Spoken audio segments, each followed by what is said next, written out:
All right, here we are. It has been a big day of podcast marathons and so many great ones, and I am very excited. It's like the grand finale of tonight, one of my favorite podcasts, Scene and Nerd. I don't get to talk to you guys enough because Sarah is in Alaska and it makes your time super hard for us to connect. Although, Will, are you in, is it North Carolina? I'm in North Carolina. Yep, North Carolina. Yeah. Well, somehow you guys make it work, and I love it. So thank you guys for being here. I'm going to let you take over here in just a second.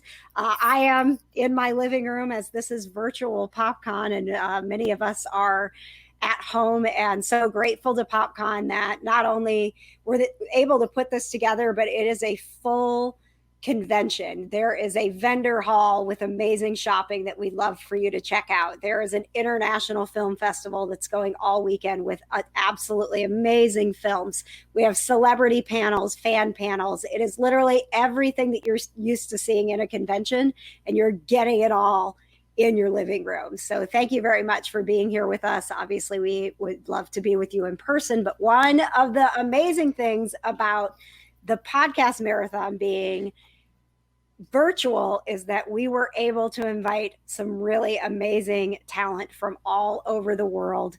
And I am going to turn it over to, as I said, one of my favorite podcasts. Welcome, please, to the PopCon family, Scene and Nerd. Thank you. We're glad to be here. And technology and all of that. So Greetings, nerds. This is Scene and Nerd. I'm your host, Sarah Belmont. And with me, as always, is our Mr. Producer, Will Polk. How are you doing today, Will? Doing very well, Sarah. How are you doing for this fun Saturday afternoon? I'm so glad that was a seamless transition. Yeah. We've tried to do the live podcasts on YouTube before. I like this new platform that PopCon is using. So I think maybe we'll do that in the future. But yeah, it's great to be here on the virtual PopCon. I think it's as we know with the pandemic, all conventions have been pretty much canceled for 2020, but it's awesome that Indy Popcon is able to go forward, and we're happy to be a part of the podcast marathon. I think this is the seventh convention that they've had, and wow. Yeah, and one of the cool things they're doing is a lot of comic conventions have causes that they are supporting, and one of the ones for Indy Popcon is Make-A-Wish kid in the Indianapolis area. So her name's, if you follow the PopCon social media today, there is a link to where you can go donate. She has a heart condition, and she is really big into anime and cosplay and some other things, and she wants to be an artist. So any donation, I think given that this is the seventh PopCon, they're asking for $7 donations. So it's a great idea, great cause, if you feel so inclined to donate. So go check it out. As I said, it's on the, we retweeted it from our social channel as well. So if you search on ours, you can find it there. All right. Good information for everyone to have. And on that note, we'll just kick off with a bit of news that happened this week. So just when I think that we're going to have a slow week of news, all of a sudden Batwoman resurfaces, and there was a big casting announcement, and I believe her name is pronounced Javicia Leslie? Yeah, Javicia Leslie. Yeah. I'm excited by this. I really liked the casting. That woman's hair, I'm so envious of it. It looks so pretty. It's a lot. It's a lot, yeah. But I think that this just allows for Batwoman. She's a vigilante protecting the city. And there's already in the first season, through Kate's character, there sets up a dynamic between vigilantes and police. Mm-hmm. And I think they're just going to be able to push that a lot further, especially with the current Black Lives Movement. I'm pretty I'm 99% sure that's going to play into how they introduce this character and some of the political themes that they're going to embed into the second season. Yeah, I mean, this show has never been one to shy away from political and real life issues. As far as the Arrowverse shows, I really think this show and Supergirl are really the ones who in many cases will take issues right off from the headlines and integrate it into their storylines. And this was a real bold and inspired choice because they hit a lot of folks, just like when Ruby was first cast. You are seeing some detractors out there, and you see the stupid people saying go broke, that kind of stuff. But I really enjoyed this casting, and I mean, I'm on record before when the news first broke that Ruby was going to leave the show, that thought that they should just recast Kate Kane. But with this, when I first saw the news about Ryan Wilder, I was like, okay, well, I still was on the let's recast train. And now, since I've seen the casting, I'm keeping an open mind. I mean, there are, as you said, so many possibilities that they can address with this casting. Not only utilizing the whole issues with vigilantism and police misconduct, but also, of course, they could carry many stories forward because this character, just like Kate, is a part of the LGBTQ community. So, there'll still be that dynamic that they can play into. The stories with how season 1 ended, with the Hush faking himself as Bruce Wayne. So, spoiler alert if you haven't watched it. Yeah, sorry, spoiler alert. But forgive me if you haven't seen the show, but that's still, you can still integrate the Batman mythos within the story and still have it there. And of course, there'll be some things that we can't have, and I'll be interested to see how they resolve the storyline. As far as we did learn from Caroline Dries, the showrunner, that Kate is not dead. They're not going to kill her off. So she is also, just like Bruce, going to go off to some hinterland, and who knows, maybe some point, maybe Ruby does do a guest shot on the show or something like that, where, I guess depends on how the relationship is. I mean, of course, there is some dispute about whether she was asked to let go or it was a mutual parting of the ways. So, but who knows, maybe at some point with a crossover or just even in a normal episode, they can they could maybe bring Ruby back to resolve Kate's storyline, and also the possibilities with the crossover, because prior to Ruby leaving the show, they were talking about Kate and Batwoman and the new Superman and Lois having a crossover this year, and again, you can still do that, because I mean, this is the multiverse, this is the Arrowverse. People come and go, characters switch out.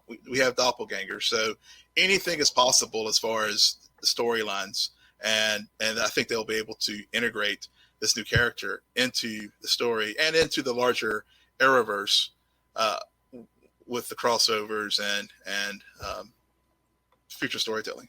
Right. I continue to just remain very excited and curious about this show, more so than probably any of the other shows. Granted, it continues to be in the headlines, so there's that. But it's interesting because right now, in this very same week, we also got an announcement that Matt Reeves was going to create a Gotham PD show for HBO Max.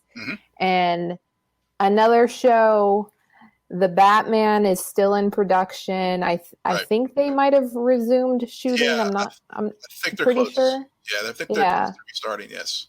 Yeah. So at what point is it enough Batman? Yeah. There is that risk of Batman saturation, because we also have the Pennyworth show on. Forgot about that one. Yeah, which I still haven't finished, but we have that show. We also have news that remember also with the Flash movie Michael Keaton's Batman Right. is coming back. So there's a whole lot of Batman and Bat family in the DC realm right now, as far as live action, and not even getting into the animated realm with the Harley Quinn show. So, right. And Batman showed up quite a bit in that show as well. So, it does beg the question: when do we start to dilute the product with having Batman everywhere in the various mediums? Right, and I think it boils down to, if the stories start to decline, if the storytelling starts to decline, then the character and the world will become diluted. And I know a lot of people thought that with the show Gotham, it started going downhill. But then again, that show went on for 5 seasons despite the criticism. So for whatever reason, there is something about Gotham and these villains and these heroes and this Bat family, as you put it, where that viewers are still very attracted to and interested in. I mean, God forbid there be a show called Krypton about the great grandfather of Superman, where I was finally invested in Superman. Oh yeah, they canceled that show. I'm still bitter. I'm still bitter too. It's been about a year or two. We were wrapping up. I think we were in the middle of season 2, and then and about this time last year, and still pissed off about that as well. Yeah, but go watch Krypton if you haven't. They're good first 2 seasons, and at this point, maybe they'll end up on Netflix. Who knows? Maybe. Swamp Thing is coming to the CW. So, even though they're just re-airing the first season, but still. Yeah, still.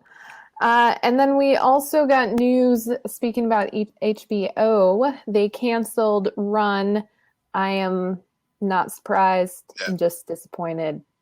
Yeah, I'm disappointed too, because the way the series ended, I won't spoil things, but it definitely, it's like Watchmen in the sense that, and I think from what I gathered, I think reading maybe the report either in the Hollywood Reporter or Deadline or something, one of those 2 trades, I think they were trying to negotiate a second season, but they just couldn't come to terms. So, I think it was a very critical. Critics liked it. I think it had a pretty high score on Rotten Tomatoes for whatever that's worth. I know fans. I think it seems it started out very strong. Mm-hmm. It had a kind of meandering middle, and then the end left you like, had that ending, and so I'm disappointed that we're not going to see what happens with the 2 characters, but there's a lot of TV out there, so hopefully something good will come in its place. But it's very surprising with HBO, because usually they are. It's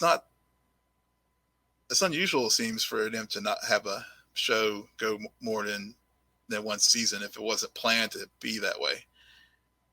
Right. Well, I mean, it's also a surprise when CW loses their main actor. True. In a series, when their contracts, it's well known, people sign up for 6 seasons at minimum. So I think there's a lot of unusualness happening these days. Yeah.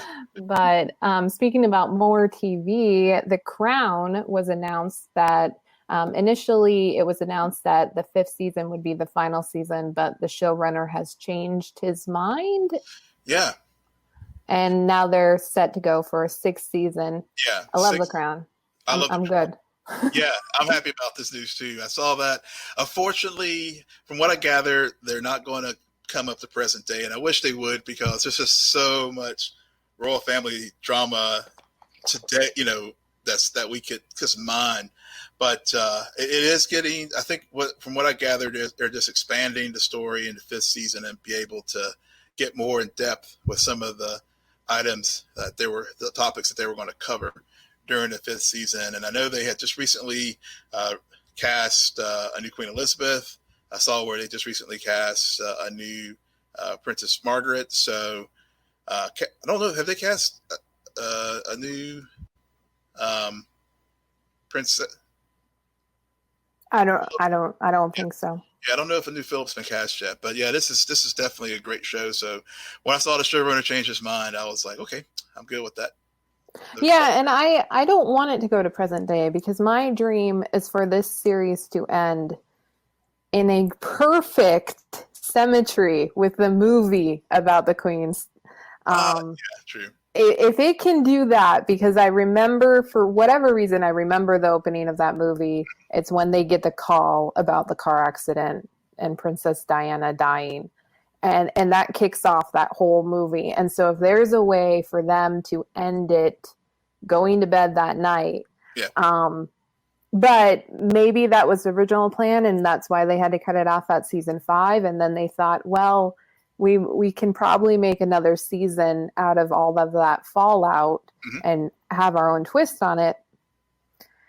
And I predict things and they never come true. It's the world's against me. Sarah's predictions that will inevitably go wrong. Inevitably. Like, I put it out in the universe. You think when you put things out in the universe, they are supposed to come true? No.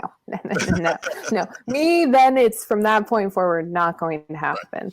Especially if it's creative writing or anything. All right. So now to get to the main event, Doom Patrol, Finger Patrol, or as I like to call it, we are going to talk about where is it? Where is it on my notes? It's something Steele. What did they?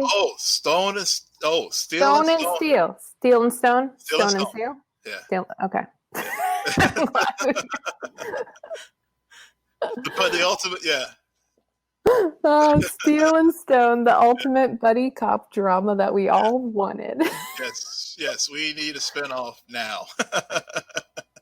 They must have had so much fun shooting that whole sequence of the daydream and being on one of those 80s cop shows. And totally. 70s, I think it was 70s, 80s, maybe. Yeah, I totally got if you ever watch those old shows like Chips or Starsky and Hutch or any one of those, even the Lethal Weapon films, it had that vibe as well. I mean, that was just that whole montage captures one of the most brilliant things about this show, especially given all the other things that are going on in the episode. Right. Well, that's what this show does so well, is that they create these pairings, and everyone, all of the story webs, either the pairings are for you to understand the parallels between the characters, or to advance some of the threads. I mean, in this episode, we had Cliff and Vic, or Steele and Stone, as we shall now call them, if we can remember that moving forward. Yeah. I'm marking it now. Which Cliff, it was all about. So it's interesting. He essentially, Cliff, we know he has a big vendetta against Niles this season, and Niles comes to him and says, "What if I was able to update you with some new technology so you can feel things, so you can get back your sense of touch, so you can stop hating me?" Yeah. And just a reminder for those, including myself, who have forgotten, Niles is dying. which, if I recall correctly, was a really big plot point a few episodes ago. I don't know why it's kind of been swept under the rug.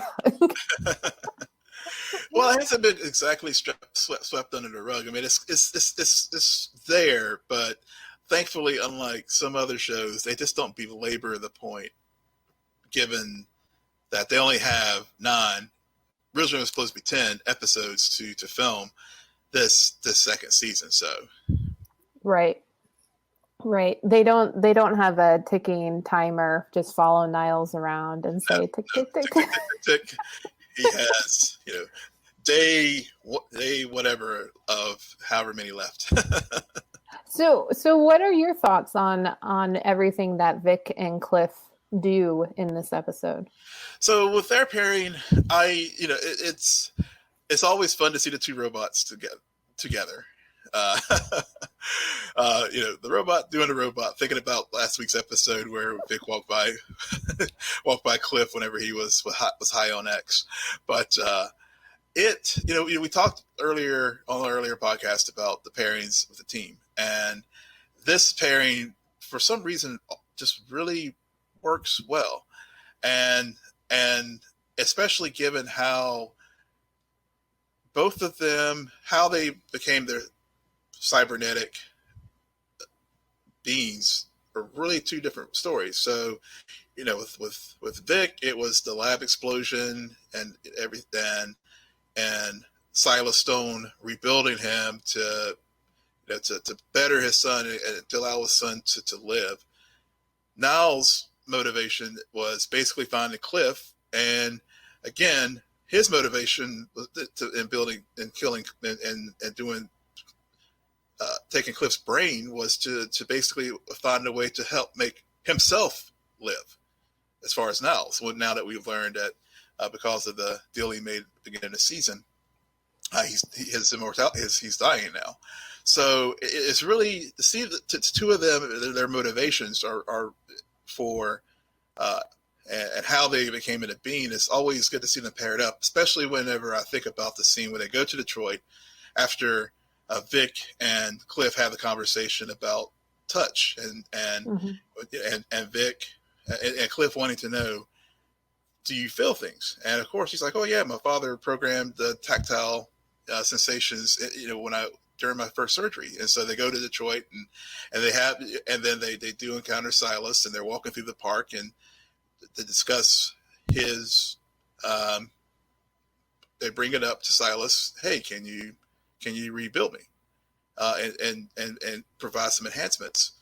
And Silas's reaction was very, we see, Vic doesn't fall too far from the tree as far as the arrogance and the self-righteousness, because his father had that just visceral reaction to Cliff saying that, and really bringing to the fore the anger that he has towards Niles Calder. And instead of being compassionate and trying to understand what Cliff is dealing with, he just takes all his anger and all his feelings that he has about Niles and basically refuses to help Cliff. I mean, he calls what Niles did essentially manslaughter. I mean, so you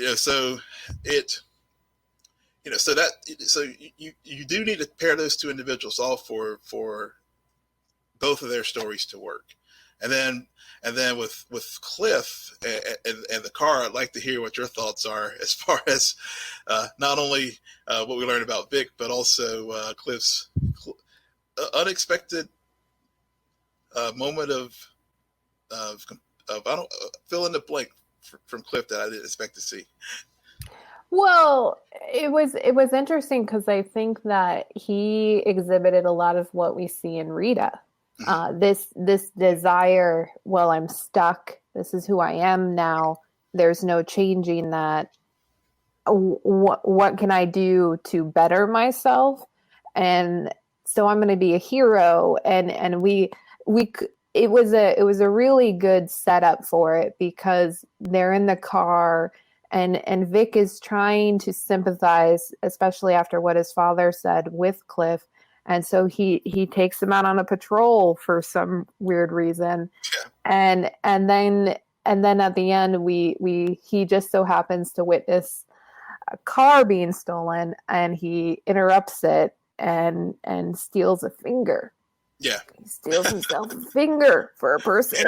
Yeah. Gross.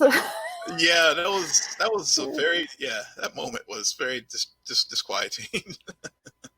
Yeah, well, I kept thinking the whole episode, why is this called Finger Patrol? Yeah. When are we gonna get there? And we got there, and they made it work, and everything. What's also funny about Cliff and Vic is I think this is the first time in this show that Cliff has actually given good advice. Yes.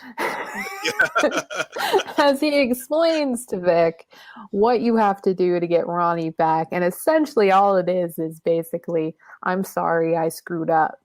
and I appreciated how that's all he said. He said exactly what Cliff told him, and then they're back in bed together. And we find out more about Ronnie, and we find out that she was a super soldier, and her scars are actually, in a way, not from the war itself, but from her abusing that power and then ultimately having it taken away. And which just makes me want to see where they go with that, especially for Vic or any of these other characters who are still just starting to get an understanding of the power that they do hold despite their circumstance. So I was not expecting that, but it was a nice little touch, and it also just gives her more of a character and a purpose to be on the show as opposed to just a love interest. Yeah, it definitely provided some additional depth to her character, because when we first saw her, she was sort of played the role of kind of helping Vic recognize his trauma and everything. And whenever she calls him out, whenever they were leaving the group earlier, I think it's the third episode, where they encounter the kid who was trying to shoplift, pickpocket or whatever. They basically, had that moral discussion about giving people second chances and those types of things. And again, as I said earlier, thinking about seeing how Silas reacted to giving Cliff enhancements and that self-righteous and arrogance, it does filter down to Vic as well. So, it was good bringing Silas back to in this episode, because it was a good way to see how Vic is now starting to grow a little bit from that person we saw just a few episodes back. In particular, given given the test that Ronnie gave him, which was to see if he would, see what would happen whenever she sent those files about her war, her history in the war. So, and so with Vic, and starting out the episode with the nightmare that he had, where they were on their date, and he dreams of her creating a cyborg gun, and then she he also does it and stuff, and then it would, and then realizing that actually no, he does have an emotional connection to this character. So when you think about we're talking with the journey of touch. I mean, with Cliff is touch in multiple levels. One is tactile touch, but also emotional, given he's trying to get to his daughter. With Vic, the emotional touch, the touch is a touch of emotions, and Vic experiencing emotions that he that he hasn't really experienced before, because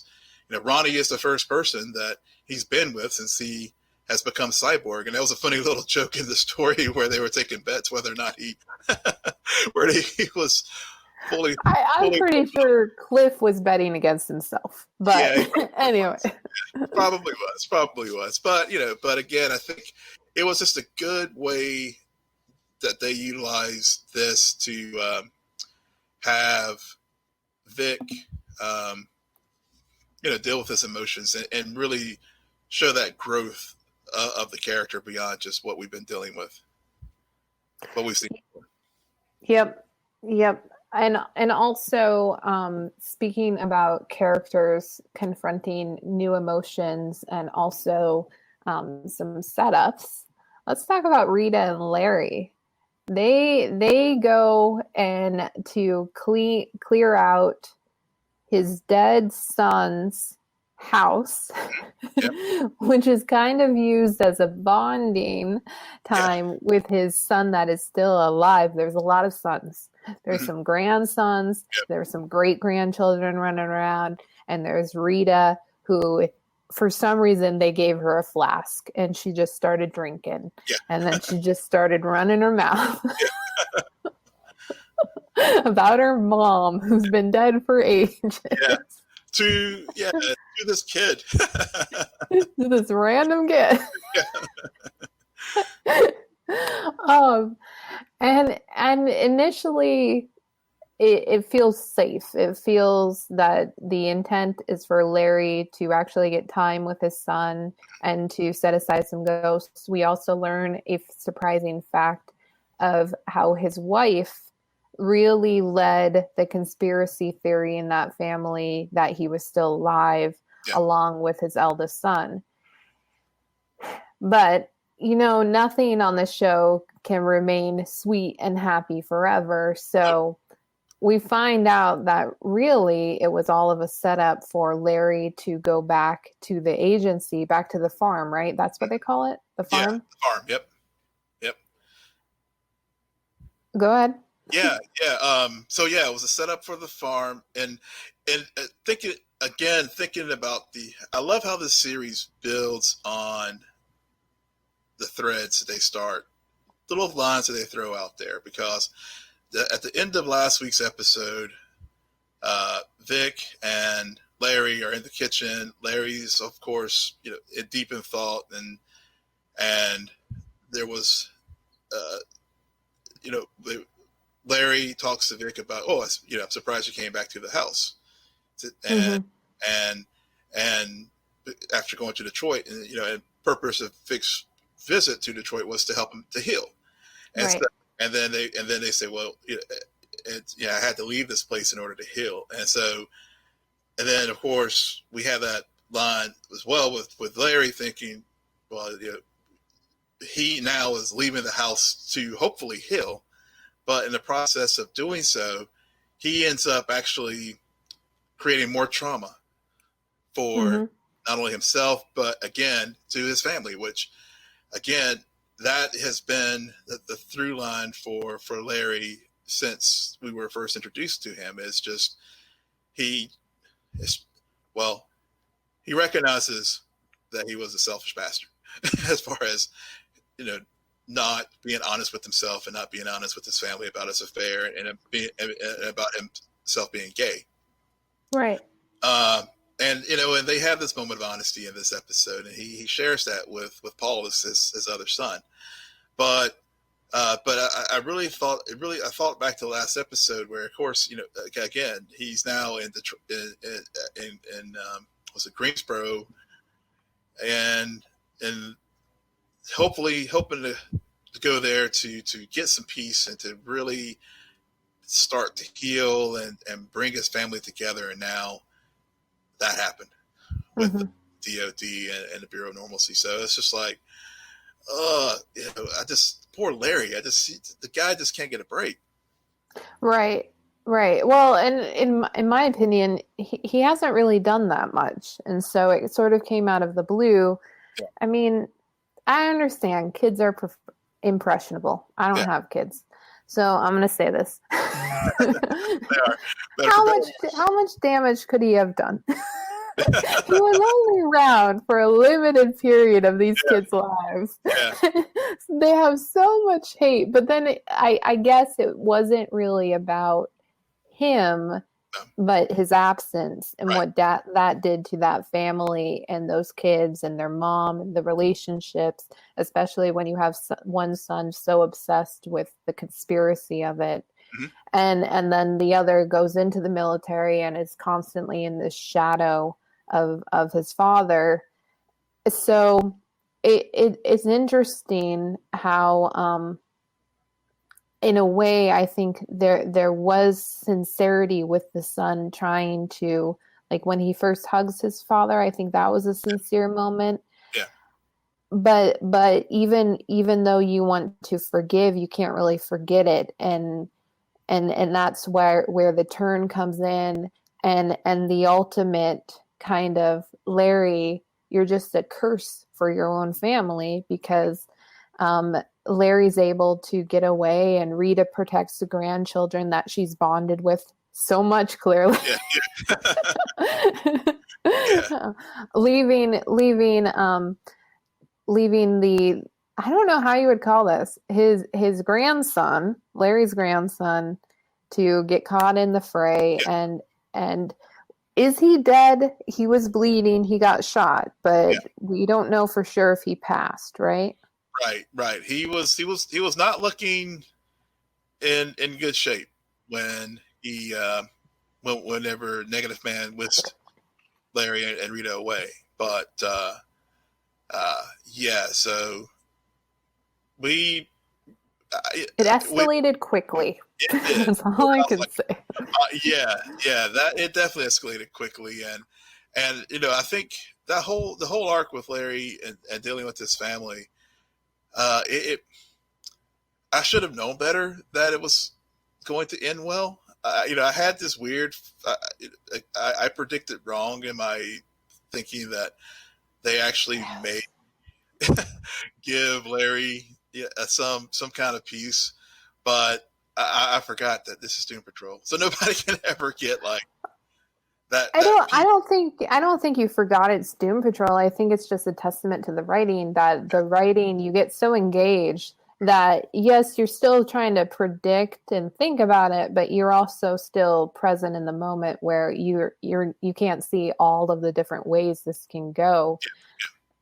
So I think it's good, and I'm glad your prediction was wrong, because I'm tired of you spoiling things for me. All of your predictions just magically coming true. Had it all things. Not all things.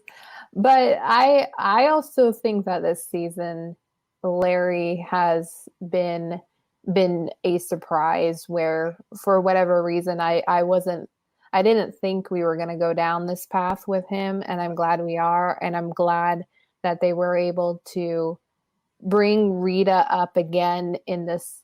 She's not only his oldest friend, pun intended, but she is also going through a very similar thing with the memory of her mother, and that being still unresolved, even though she thought she had let go of it so long ago.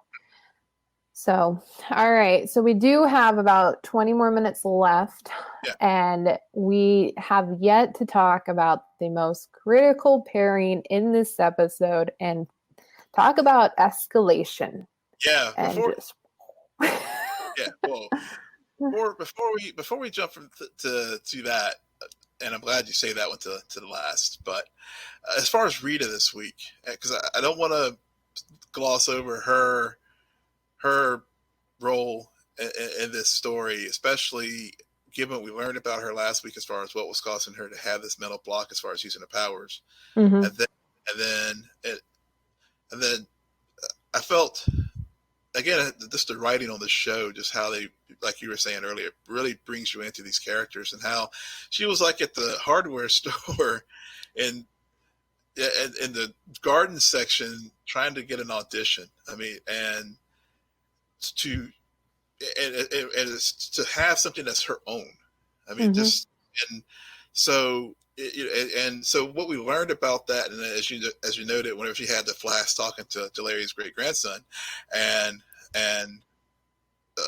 as far as just effed up parenting, and her doing the audition in the middle of the store, and then how the other, spoiler alert, how she ends up getting the part.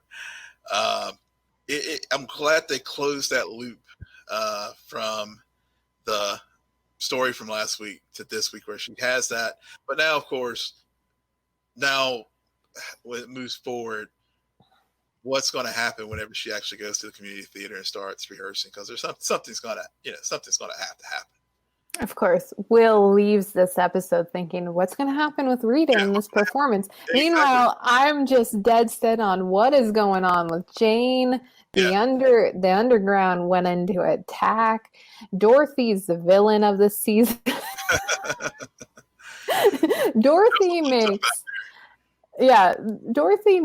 the apes from the Planet of the Apes look sympathetic. I mean, she just She just is a villain. Okay, she's not nice. She's not a nice little girl, as we find out in this episode, where Niles, who always has the best plans for these people, always thinks he can make it better. He decides Baby Doll and Dorothy should become best friends, and they are for about 5 minutes. Yeah, what you have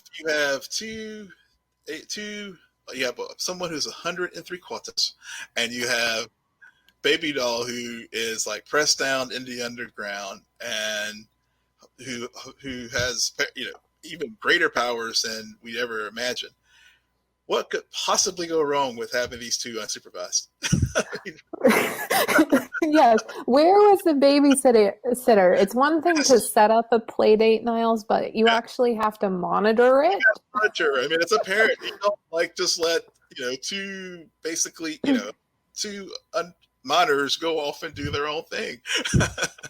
Right. And I want to talk about what you just brought up, in the sense that they clearly carried over Dorothy coming to terms with both her age, but this mindset that she's still a little girl because she appears to be a little girl, which is a very interesting contrast to Jane, albeit Baby Doll, who we learn is a manifestation because the girl, she represents the girl's happiness and innocence in a time when all you do want to do is just spin around in a circle and fall on your butt. That's for whatever reason. Kids are dumb.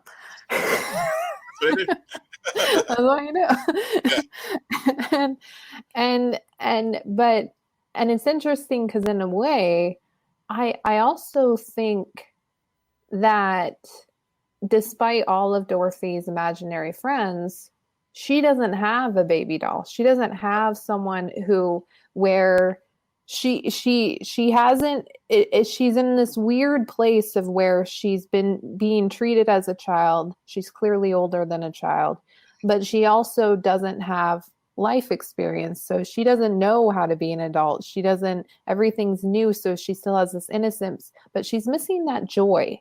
Yeah. I think she's missing that joy.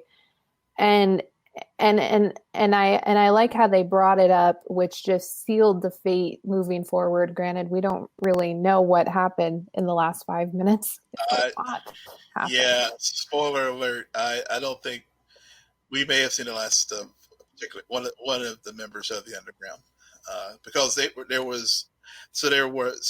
we had in that. Well, I don't want to jump to the fight just yet, because there are a couple things that led up to it that I think the first time that we see the play date with Baby Doll and Dorothy and Dorothy conjures Wendigo, and just like any play date, the kids are trying to fill things out. They're trying to set the rules and set parameters. And Baby Doll just innocently taps Wendigo. But right. Dorothy just went batshit crazy, and she just lost it and was like, "You broke the rules. I'm taking my toys, and I'm going home." And I was like, "Oh no, that's just that was the moment of man, this is not going to be well." Dorothy went full Murtaugh in that incident and said, "I'm too old for this shit." Yeah, she did, but again, it validates what Candlemaker was whispering to her, which was, these, Baby Doll is just this little child, and they're doing these little child things, and so it gave Candlemaker another opportunity to get closer and closer to its release by using what happened there with Baby Doll and Wendigo as a way to show Dorothy, see, I just told you all these little, you're playing these little kid games. You're older than this. You're better than this. And so, right. Yeah. So, so that really stuck set up things, so that whenever we did get to the end of the episode and everything went down in the underground, it provided a deeper context to that fight, which it did end up like the typical superhero kind of show dynamics that you see. Yeah, and just as Candlemaker is pulling the strings of Dorothy, you have Niles, who we don't only see Baby Doll in this episode, we also see Jane pop up a bit, especially after the initial fight between the two. But we see this idea that Jane is still struggling being Prime. She's kind of trying to wave the white flag, thinking Baby Doll's what's best, but also not realizing that there's a reason why she was the primary for so long. She possesses something that the others don't, and can't provide to the girl. And you started to see that, and then there were some talks in the underground about how if this friendship falls apart, which it does, and then Niles is going to choose Dorothy over Jane, which is true. It's true. Which is true, and it just kind of furthered both Dorothy and Baby Doll be really turning into the worst versions of themselves. And the image that continues, every time I think about this episode, that one frame of Dorothy in the, whatever you want to call it, in the furnace. Yeah, I think it was a furnace system. Yeah. Right. And when she sees the creature get killed, and she gets, she's going to call to Candlemaker, that face, that look in her eye, I tell you, she should be on Planet of the Apes. Like, where's Caesar to save the day? Yeah. Well, she was trying to get. I can't remember the. I think it was I can't remember the name of the conjurer. I think it was Monty or something. I can't remember it either. The one that that Jane pulls up to, like, basically take out Wendigo, because so Wendigo comes out, and then Jane or Kay ramps it up like whoa, but then when Candlemaker came out, I mean, it definitely showed an ability that how powerful Dorothy and Dorothy's ability to conjure things, and how powerful Candlemaker is in particular, to be able to actually go into the underground. And I mean, I was like, holy crap, as I was watching it, Candlemaker is actually in the underground fighting all of the 64 personalities that are there. And I was hoping Hammerhead would like save the day, but Hammerhead had the voice of reason earlier in the episode, so I was hoping that she would be able to take care of it and protect. Baby Doll. She can only destroy sex demons. She can't take on Candymaker, as you keep referring to it as. All I can think about is how different that end battle sequence would be if it was Candymaker. Like, here's a Tootsie Roll. Here's a lollipop. I say Candymaker. I must be hungry or something. I don't know. It's Candlemaker. What's that can? Live podcasting. You can't edit it away. It's just, everyone take a drink every time he says Candymaker. Yeah, it's become the secret drinking game. Yeah, anytime we'll calls the character by the wrong name. You've been watching the trailers for Candyman too much. That's all I can. Yeah, I think so. Yeah, I think that's what's going on. Yeah.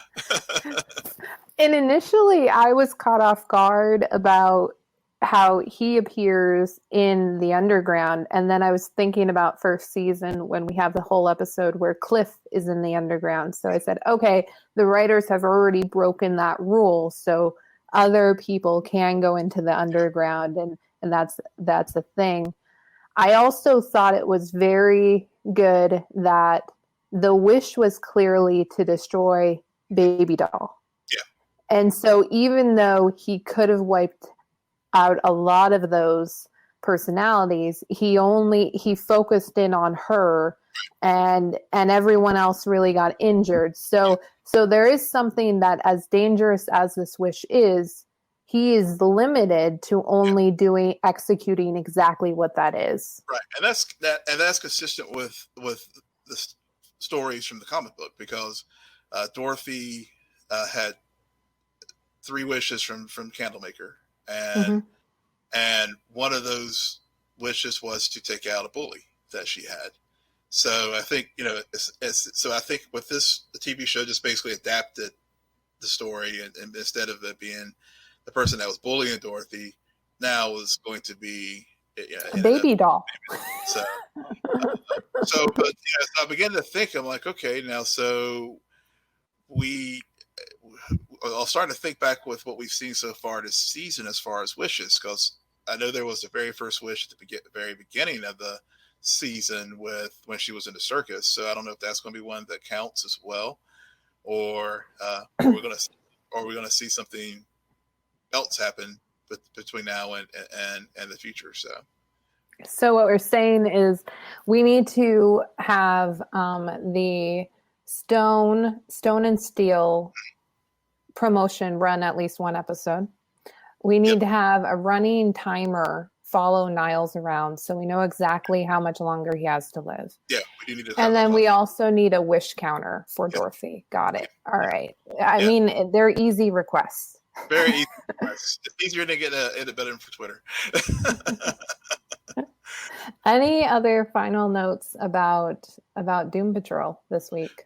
Again, the show, it's just, as you brought out earlier during our recording today, the writers just continue to bring it. They really get you engrossed in the story at the moment, so that you really don't theory spiral while things are going, or try to telegraph, or what's going to come, because they really have done such a very strong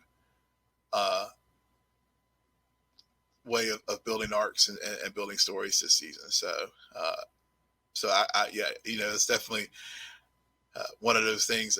Every Thursday I'm looking forward for a new episode to drop. Yeah, me too, absolutely.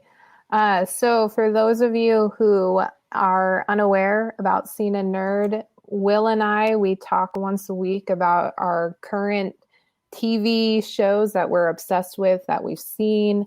FYI, Will, I watched Hamilton. I've now seen it multiple times.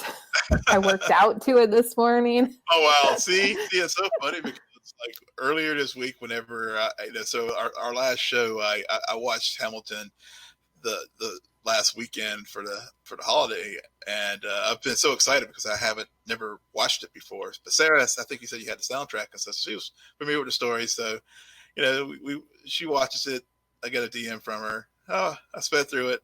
Sped through that song. Fast forward to I think yesterday or Thursday, I watched Hamilton and she was like, well, I'll let you pick up the story from there. No, I think I watched it with my dad, and so watching it with somebody else, and before I knew the songs because I had the CD, so I kind of, but it's an experience, and it is what it is. So, but yeah, I followed up on that, so we're all good there.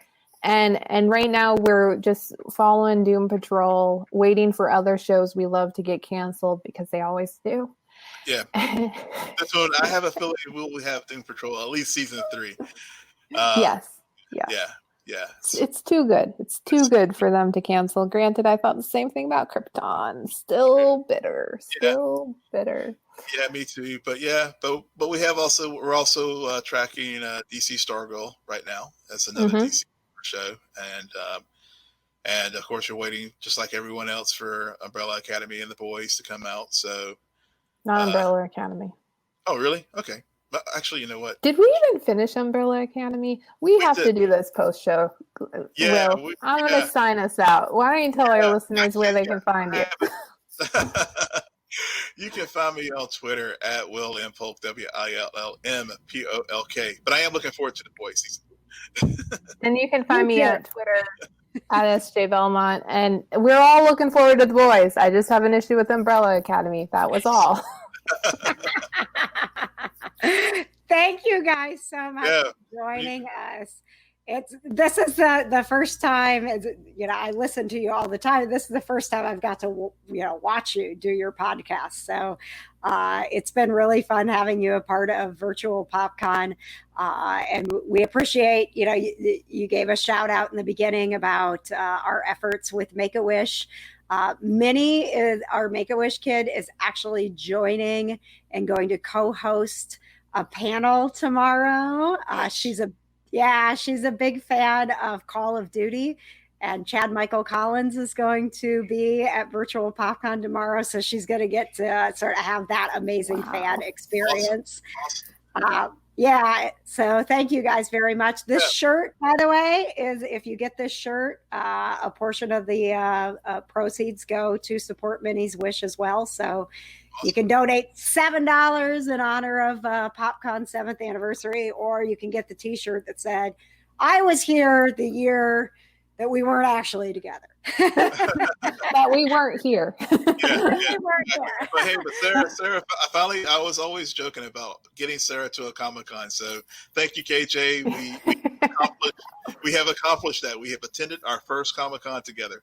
It's true. It's true. He suckered me into it. Thanks, KJ. Before we go, can we tell folks where to find us? Sarah, I stepped on Sarah before she got to our boards. No, I was totally going to ask you that one more time, just to kind of let everybody know, not only social media, but where they can subscribe and follow and become a loyal listener like I am of Scene and Nerd. Thank you. You can follow our crew on Twitter at Scene and Nerd, friend us on Facebook, follow us on Instagram, but most importantly, rate, subscribe, and comment on Apple Podcasts, Spotify, YouTube, Stitcher, or wherever you get your podcasts. All right, guys. Have a great evening. We will hopefully see you again soon. Thanks again for being a part of the marathon. Thanks for having us. Thank you. All right. Bye-bye.